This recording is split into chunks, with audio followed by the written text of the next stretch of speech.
Hello, hello. Looking forward to talking with Oda. How are you, Harold? Very good, very good. Hi, Samantha, and hi, Oda, as well. Really, really nice to be in touch again. Absolutely. It's Oscars week, Harold. My Countdown. goodness, my goodness. I mean, it's unlike any other year. Eh? I mean, hard to imagine Oscars years, and we haven't even met in person yet I this know, year. I know. But I keep throwing back or like thinking back to that first collaboration in that first year where we started speaking. And I was asking myself the other day, I was like, how did I connect with Harold? And I think I'd gone to the Copenhagen Fashion Summit, hadn't I? And I think I'd met someone from your team there. And then I'd That's right. emailed in and I just said, like, what Tencel have been doing and what you do with material innovation is just so incredible. And there has to be a way that we can work together. And it kind of just went from there, I think. We went running from the start. I remember. We I mean, did. it was yeah, I think late 2019 when we got introduced and talked to each other on the phone, and I mean, we hit it off immediately. So very well. Absolutely, Yeah. absolutely. But I remember it was my friend Lewis Perkins, who worked at Cradle to Cradle at the time, who told Mm. me about kind of lensing and Tencel specifically, like maybe 7 years ago. And I remember just thinking, like, how is this fiber, how is this material coming from this place? Like, how is this cellulose-based like fiber giving us all of these different ranges from like t-shirts to denim and now kind of eco luxe? Like, how have designers responded to like lensing's material innovations? I'm always curious to see how the design community has responded to the things that you guys do.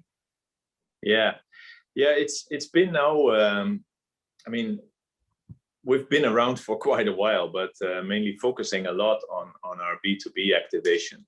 And it's only been for the past 4 years or 3 years where we have been much more forward going to consumers and to brands and retailers.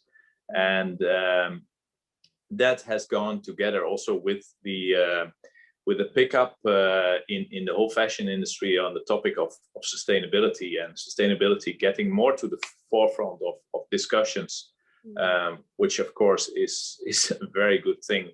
Not only very good, but it's desperately needed as well, because we are such a bad industry. And what we see is that a lot of brands and retailers, but also designers, students, media, they're picking up on Tencel and picking up on sustainability, and are really keen to work with us for our innovations, whether it's Tencel Luxe, like you already mentioned, the new filament, which is well, we can talk about that later, or whether it's about our carbon zero version that we launched recently, or a recycled version. So we see overall that designers and brands and retailers are very savvy when it comes to innovations, but particularly when it's about sustainability. And I think that's a very good thing. No, And absolutely. working, I mean, that needless to say, that working then with you, and that's why I thought it's such a beautiful collaboration that we have, because we are two organizations who are very passionate about sustainability. So here we come together. Absolutely. And I think what you said about the impact of fashion, you said, because fashion's so beautiful. Like, you work with designers from all over the world, or you interact with them, and you're a global organization as well. And, we work with designers from all over the world. And it's such an exciting space to be in with these creatives and with these brilliant minds. And I think sometimes with sustainability, it comes with this kind of this conversation that sometimes feels quite pessimistic or like devoid of hope. And what we're passionate about, I think both of us, is solutions. Like, we're very solution orientated organizations and people. So we're looking at we know what the problems are. So what are the solutions to these problems? And I think when you said about fashion and its impact, yes, we have this huge negative impact with how we're wasting and how we're making, but what are the solutions? And it made me think about your carbon zero initiative, because when we spoke, I think maybe it was last year, and you said, oh, we've got this fantastic carbon zero initiative, and everyone was talking about decarbonizing the supply chain. Last year, the conversation was fashion's impact, because although I know that the jury is out on the specific figures, I think it's between either 6 to 10% of global greenhouse gas emissions come from the fashion industry and our long value cycles. So it's a huge impact that we have. But I was just really excited that Tencel has this focus on decarbonization, but specifically carbon zero. Could you just explain that a little bit? Like, just for somebody that doesn't even understand how fashion has an impact on like greenhouse gas emissions, why carbon zero? Yeah, no, it's a good question. Well, why carbon zero? I think because it's greenhouse emission and climate change, that's probably the biggest issue that we are facing as mankind. And that's something that we need to solve. And I memorized it already. The fashion industry is one of the most dirtiest industries, and they're responsible for a carbon emission of 1.2 billion tons. So that's huge. That's more than international flights and shipping together. This big. Is something incredible. It's staggering if you think about it. So this is something that we really need to change. And like you say, it shouldn't be just an ambition, it should be action. There should be a solution and action. And so that's what we're trying to do. And we have committed ourselves to so-called scientific-based targets, SBT. And that's to be in line with the United Nations climate agreement from Paris. That we have committed ourselves to cut our carbon emission as a company by 50% in the year 2030, and by 100%, so become carbon zero by 2050. Wow. And there are clear actions behind, and we're the first in our industry to do that, also to set an example. And there are clear actions behind pillars of reduce, commit, and engage, where we are, of course, in the first place, make our own production cleaner, to make sure that we in our production have less carbon emission, but also work with our suppliers to reduce their carbon emission, and also to have projects to offset carbon emission, projects like replantation or like renewable energy. So last year we introduced our own carbon zero Tencel. So it's already possible now to buy a carbon zero Tencel. And that's it's just a start, and but we're very excited about it. No, you should be. I think you should be. I mean, I think it's about solutions in these spaces, because what you said about like the decarbonizing and what you're doing within your own kind of systems and within your own production facilities. I mean, I always remember reading about this kind of closed loop process with the production of the Tencel fiber, and just that 99.9% of the solvents used are recycled. And I just thought, for me, what I thought was, what an efficient process. And I think we don't really talk about sustainability enough in the context of efficiency. And it's often, because that's ultimately like what we're talking about. We're talking about using resources efficiently and not wasting them, right? Making things efficiently and not having wasteful side kind of processes within that, and then delivering processes efficiently, and getting rid of or disregarding of things efficiently. And I think that's one of the things that always comes to mind when I think about kind of Tencel. It's like efficiency, which I mean, it's not the most exciting word, but I think we don't talk about efficiency enough in sustainability. And actually that's kind of what we're trying to be. We're trying to be more efficient. And I love what you said about the processes, because even from the fashion brands that we work with, like last year we worked with you with Louis Vuitton, and we work with these different exciting brands. brands like Vivienne Westwood, but also small designers, they're always asking about, well, where in the process can we have impact when it comes to decarbonization?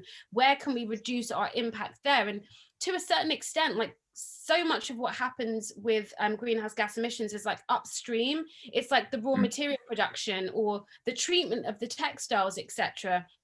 But from when they get it, it's like how they cut it, how they make it, what machinery they have in their, like their studios or in their factories, you know, how they package it and how they send it out. But what I love with working with Tencel is like, we're very much from like the textile onward stage in terms of like we come in with the brands and talking to them. And Tencel is like from the raw material to the textile stage, which is such an impactful piece. So, you know, for me, it's just super exciting speaking to you, but also hearing about your carbon kind of zero and not just relying on offsetting, because I think lots of the time people think we'll just offset that. And I think what you're doing is like, no, it's not enough to just rely on offsetting. It's like we have to go beyond that, right? Definitely. And the highest impact is actually not coming from offsetting, but it's really by reducing ourselves and by engaging with value chain partners to reduce further in the value chain the carbon emission. And I think that's something that I hope others will follow that example, because it's really everyone needs to take their responsibility in the value chain to reduce that. Yeah. And I love that you use the word value as well, because it's so often just supply chain. And I think that just takes away the human element of it, and just the fact that we're moving a value from people's skills and the crafts of the, you know, the technicians across the artisans. Like there's value in that. It's not just a supply that goes to an end, right? I just wanted, because we've talked a bit about eco like Luxe and Tencel, and we've had an interaction with Tencel Luxe. Like, do you think that there is a bit of a disparity between when it comes to sustainable luxury fabrics? Because I'm assuming you moved into the Luxe area for a reason. Yeah, we did. Well, first of all, we're very savvy about sustainability, but also savvy about creating innovations, and that's also in our company's DNA. And so we developed this new Tencel Luxe, which is like it's really like a silk-like fabric. Well, you know it, and it has this liquid-like drape and this wonderful touch, this gentleness to the skin, which makes it perfect for eco couture and for this occasion, like for the Oscars. It's really a red carpet worthy. But for us, your question was, okay, is there a disparity between sustainability and high-end fashion or designer or couture? Yeah, maybe there is this perceived disparity, but if you really look into it, then I think there's a lot of sustainability elements in couture, because couture is something, high-end fashion is something which is developed, designed to really fit well and be long-lasting. So it's not something, it's the opposite of fast fashion almost. And so that makes it in essence already more sustainable. Besides that, you see that a lot of high-end fashion brands, they are using natural fibers more than synthetic fibers, which is also good. Having said that, I think also, I mean, it's not only that that's the positive thing about couture, but even in that section we can improve a lot, and that's why I'm so happy with the initiative of you to really create that awareness that, hey, it is possible to have something which looks glamorous, you know, and it feels amazing, and it is sustainable. Exactly. That is one side, but the other side is also to bring that to a large audience through the red carpet. That gives us access to a global platform, which is wonderful. And bring that to the attention of a broad audience. Absolutely, because I think, I love that you said that, because I do think too often the luxury space is neglected when it comes to sustainable material innovations and solutions. And I think with carpet green dress, we got into a rut where we kept kind of going back to the same materials because there was nothing else for luxury brands. And when we worked with, last year when we worked with Tencel Luxe and Laura Baskey with the Tencel Luxe fibers or with the Tencel Luxe materials, that was a conversation that they were so ready to have, because they had, you know, they were in a space where we keep falling back on the same textiles, we keep going to the same textiles because there's nothing else. And I think that what's exciting perhaps when it comes to Tencel Luxe specifically is that there is a big demand for material solutions that are vegan, that are cellulose based, that are biodegradable, especially biodegradable, because I think we're having a big conversation about impact after use right now, and that accountability. And so these materials are really, really interesting to people. But I think what you said about the smoothness and the drape is really important, because even if something has the strongest sustainable story, if it doesn't deliver, then it doesn't move us forward. You know, it needs to kind of deliver for the purpose of sustainability and luxury in this particular case. So that kind of silky smoothness, that drape is so, so important when you're on that red carpet. And we're really fortunate that we have this red carpet, because it is the most watched red carpet in the world, and there's a lot of excitement about it. And perhaps one of the things with this collaboration is we're trying to put excitement back into the conversation about sustainability. We want people to look forward to what they're going to see, you know, and that's, I think, when it comes to the Oscars in particular, that's that we're trying to communicate solutions, but we're doing it in a way that is exciting and hopefully inspiring as well, and not just making people kind of feel so awful about the state of the planet, because we know that things are bad, but we're trying to move towards a place of like solution, right? At the end of the day. That's right, and I think that's another good thing which I would like to highlight is, I truly believe that if we want to make the world better, at least make the fashion industry better, it has to go through collaboration with multiple stakeholders. And I think that's what we're doing. I mean, look at us, two organizations who are very passionate about sustainability and involving others into that, and, you know, showing the example, bringing that to a larger audience. And that is, I think, the best thing we can do. Absolutely. I think that word that you use, collaboration, it is a really important one, because I wonder if for so long, I think we've been using the word collaboration as an industry, but maybe it's felt a bit more like anti-collaboration to me, in that fashion as an industry can be quite a competitive space. And I think it's loaded with all of these trade secrets.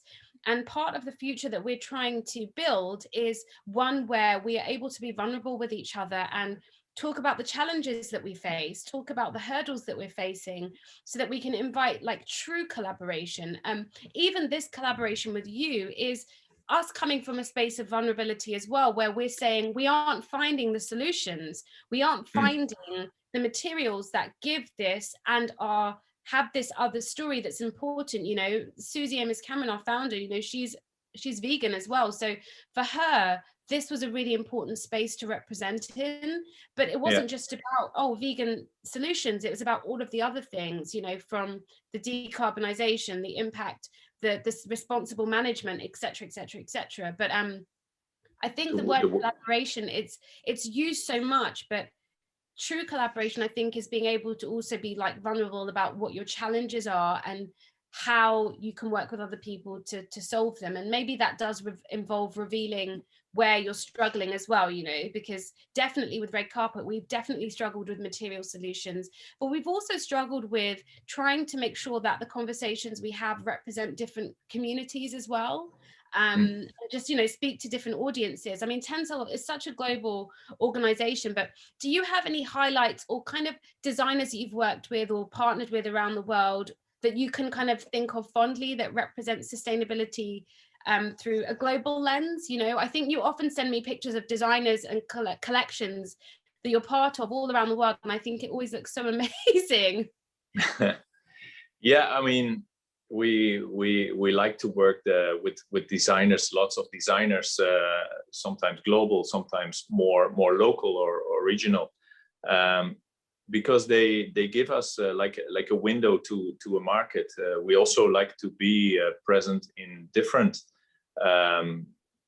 areas. Yes, we are in ready to wear, but we're also in intimate or in active wear, and with different brands, whether it's Patagonia or Mara Hoffman, so many different brands. I would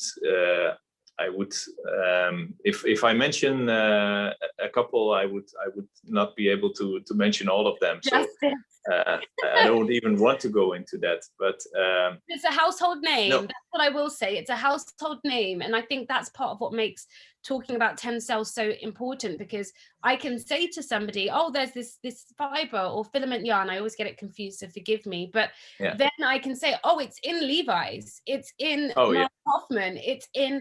So suddenly people are like, oh, okay, because sometimes with these material innovations, it's a great concept, but like you would never get them in accessible, like they aren't applicable on like a mainstream global stage, if you know what I mean. They're very exciting, but what I love about Tencel Solutions is that it's pioneering, but it's also accessible. It's in t-shirts and in jeans, but it's in as well. Definitely. And I mean, if we want to really make an impact, then we have to be omnipresent, and that is, I think, very important to keep in mind. So that's also what we're striving for. And to come back to the point of collaboration, I truly believe that partnerships are very important in this industry, and working together, because it's not that only one value chain partner can solve the issue of climate change or carbon emission or waste management. It's really something which we have to do together, and each one should take their responsibility for their part. But in working together, we can achieve bigger things. And I think that's also why it's one of the United Nations Sustainable Development Goals, partnering for change. And that's an example to follow, and I hope we are going to see that more, because I truly believe that is going to help us. I can give you an example of waste reduction, because you talked about biodegradability. I think that's very, very important, biodegradability. Because now, if you think about, we are buying 3 to 4 times more clothes than our previous generation. Together we create, which is so much, by the way, before you go on, that is so much. Like that is such a significant, I heard it and I was like, yes, and then I just let it register and that's what, it's such a lot. How have we got to that point where it's not just double, but 3 to 4 times more? For what? Sorry. For what? Yeah, you can only wear one set at a time, can you?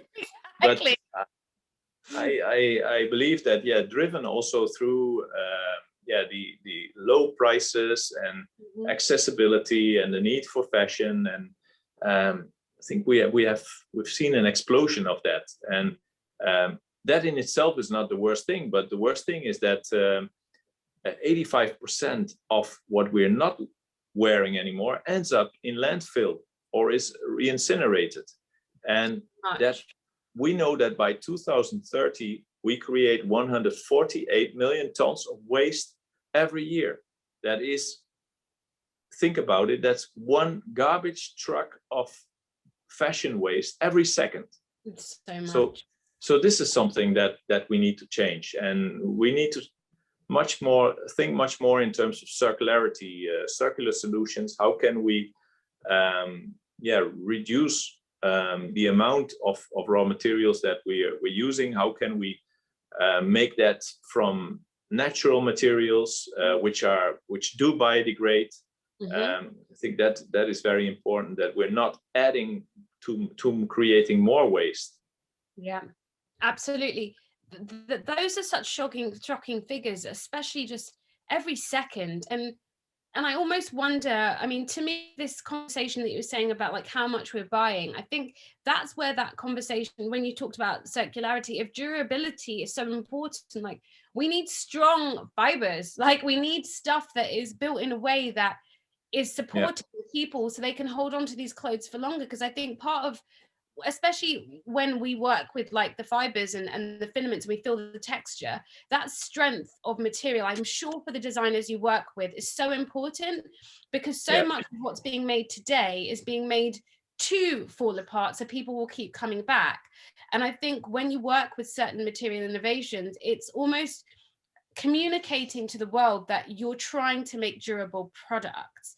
You're trying to make things that will last for a long time. I mean, I remember reading a little bit about the Tencel fiber or the filament yarn. I always get them confused, sorry, but the yarn strength is something that's very like distinct to Tencel, and I think it's because of the strength between the fibers and the filaments, but that's something that really matters for people who care about like quality making. And I love what you said about the circular system as the future. We've been saying it for a while now. I mean, Tencel's been around for a while now. Why do you think that it's just now that people are starting to talk about circularity? I mean, because it's something we should have been talking about from the very beginning. Like, what do you think the reason for the new kind of interest in circularity is, if that makes sense? Well, I think it is that increased awareness about the fact that we create so much more waste. If you think the waste that we create in the whole value chain, the waste that people see on the land, but also what people see in the oceans, that's also a big contributor. Is also from fashion, because every time we wash our clothes, microfibers are dispatched through the washing machines, end up in the sewer and end up in the ocean. And that's we focus a lot on the plastic that's floating in the ocean, but the biggest problem are the microplastics, which are below the surface. And so I think people are more and more aware about pollution, and that they think, and I think the pandemic has somehow accelerated or contributed to a larger awareness, a larger consciousness of consumers, and that they buy also. They think twice before they buy, and I think that has evolved throughout time. And I think then we also see that more and more suppliers, they come up with solutions to recycle more, or people come up with new business ideas like rent a runway, or where you no longer need to buy a dress, but you can rent it. Why not? I mean, we have seen peer-to-peer models in other industries. Why wouldn't it work in fashion? Or you buy vintage clothes. That's also possible, secondhand. Those are all good things. How we try to contribute to that, for example, is by making fibers from recycled fashion waste. So we can use, for example, pre and post consumer waste to make completely new fibers.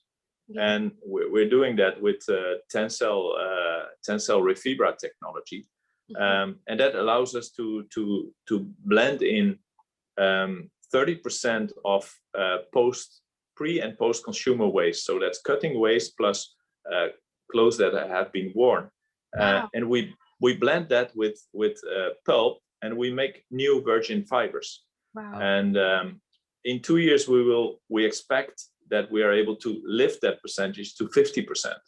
So and these are initiatives which we can do that on a large scale. So that's a good thing. It's not a small business model. It's not in a pilot phase. We're doing that. We're doing that with big partners globally.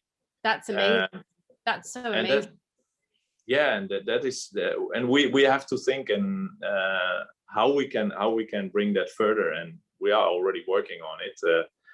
But there's many more examples within the industry, which also makes me optimistic about about the future, because there's so much creativity in the industry. If we focus that creativity and innovation into new solutions for the planet, yeah, I'm sure that we can definitely reduce the impact of this industry in a very good way.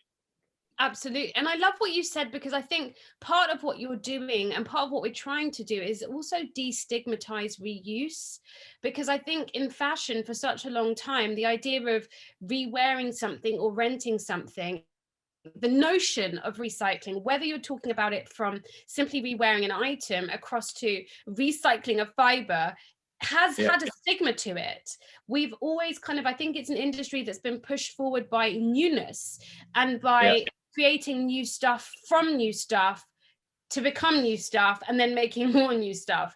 And I think this like change that we're talking about, it's the whole mindset shift of we have to destigmatize re-wearing, rentals, vintage. We have to destigmatize looking at things that we thought were waste and reintroducing them again, and seeing that they aren't waste, they're simply a new product for another system. So I just really love that you touched on what you're doing with Refibra, and I think there's so many exciting initiatives that Tencel are involved in. You're a very busy man, Harold. So Harold, what are you looking forward to this upcoming Sunday? Well, it's first of all, of course, it's a major event, and it's one of the first big events where people meet in person again. So I think the world is watching, and so I personally am also excited about that. When I look at sustainability, I really hope that that we see that at the forefront of the red carpet, and that it is a topic of conversation, and that it doesn't remain like that, but that people start thinking about it. Hey, if this is happening on the red carpet, what can I do? What is my pledge? What can I do for the environment? How can I have a more eco-friendly lifestyle?